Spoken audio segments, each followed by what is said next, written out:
Hoje é a Sexta-feira Santa, a famosa Sexta-feira da Paixão, em que o nosso Senhor Jesus Cristo se entregou para morrer na cruz, para libertar o seu povo, para perdoar os pecados do seu povo. Mas toda semana, pela tradição cristã, pela cristandade, por essa tradição de um calendário cristão, de um calendário litúrgico, toda semana, começando no Domingo de Ramos, nos ensina muito sobre o nosso Salvador, sobre o Messias, o nosso Redentor. Foi no primeiro dia dessa semana, no conhecido Domingo de Ramos, que nós vimos o Senhor Jesus entrar triunfalmente em Jerusalém e ser recebido como Rei prometido pelos profetas. Foi na segunda que ele demonstrou uma autoridade divina e um zelo pela casa do seu Pai ao expulsar os mercadores do templo.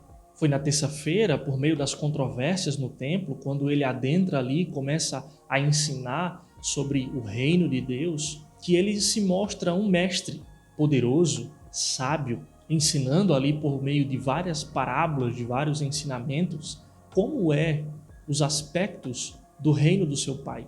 É nesse dia que ele ensina o grande mandamento da lei, amar a Deus sobre todas as coisas e amar o próximo como a nós mesmos. É nesse dia que o Senhor prega o seu famoso sermão escatológico, falando de vários aspectos da sua volta, da sua segunda vinda. Foi na quarta-feira, uma quarta-feira silenciosa, em que vimos iniciar o plano para tirar a vida de Jesus. Um dos seus discípulos, chamado Judas, então vai até as autoridades religiosas daquela época para entregar, para trair Jesus por 30 moedas de prata. Nós vemos a partir dessa quarta-feira acontecimentos que demonstravam o cumprimento das Escrituras, demonstrando que tudo aquilo que os profetas disseram sobre o Senhor Jesus estava ali se cumprindo naquela semana. E então é na quinta-feira, no primeiro dia em que começava-se as celebrações da Páscoa judaica, em que o Senhor Jesus, junto com seus discípulos, institui o sacramento da ceia do Senhor, que por meio daquela refeição sacramental testemunhariam e declarariam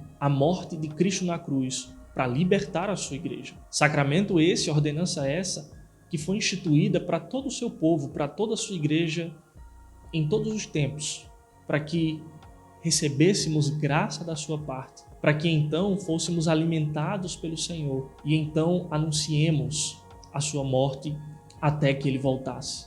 É na noite daquela mesma quinta-feira que o Senhor Jesus no Getsêmani faz a sua profunda oração diante do Pai, para que, se possível, passasse dele aquele cálice, mas que, acima disso, fosse feita a vontade de Deus. E ele ora incessantemente e intensamente ao ser consolado pelo seu Pai, por meio de um anjo do seu Pai. Ele então é confortado para cumprir o propósito, para então ser entregue. Logo após a sua oração, os soldados chegam então e o prendem. E ele declara aquilo que nós já vimos anteriormente, desde a quarta-feira, declarando que tudo aquilo que estava acontecendo não era pela força do Império Romano ou das autoridades judaicas daquela época, mas estava se cumprindo tudo aquilo que o Pai havia predeterminado. Estava se cumprindo aquilo pelo qual ele veio, de fato, e se encarnou, estava cumprindo a sua missão naquela noite de quinta-feira. E após ser preso, e após ser abandonado pelos seus, até negado pelo apóstolo Pedro, ele então, na sexta-feira, na manhã daquela sexta-feira da paixão, ele é julgado diante do povo e das autoridades religiosas. É na sexta-feira santa que nós vemos o pecado do ser humano. Ao declararem, crucificam e solta um prisioneiro, um criminoso. É na sexta-feira que nós vemos a obediência de Cristo até a morte e morte de cruz, quando ele declara: está consumado. Ele estava cumprindo a missão, ele estava cumprindo aquilo para o qual o Pai o enviou. E nas suas palavras de estar consumado, nos dá razão, motivo suficiente para glorificá-lo pela sua obra consumada na cruz do Calvário. É por meio dessa obediência de morte que nós somos libertos, que nós somos perdoados. É naquela sexta-feira que nós vemos as próprias autoridades religiosas e romanas, querendo zombar do Senhor Jesus, declaram verdades profundas sobre a sua pessoa. Este é verdadeiramente o Filho de Deus. Este é o Rei dos judeus. É naquela sexta-feira que a palavra de Deus nos diz que houve trevas durante todo o dia, mas as trevas não permaneceram.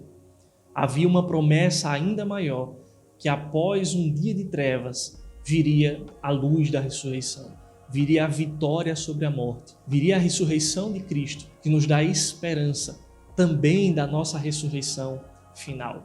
Nós relembramos a sexta-feira da crucificação, mas com a expectativa de que o domingo da ressurreição chegue, para que nós possamos então glorificar a sua obra completa e consumada. Louvado seja o nosso Senhor Jesus por aquela sexta-feira. Que Deus abençoe a sua vida.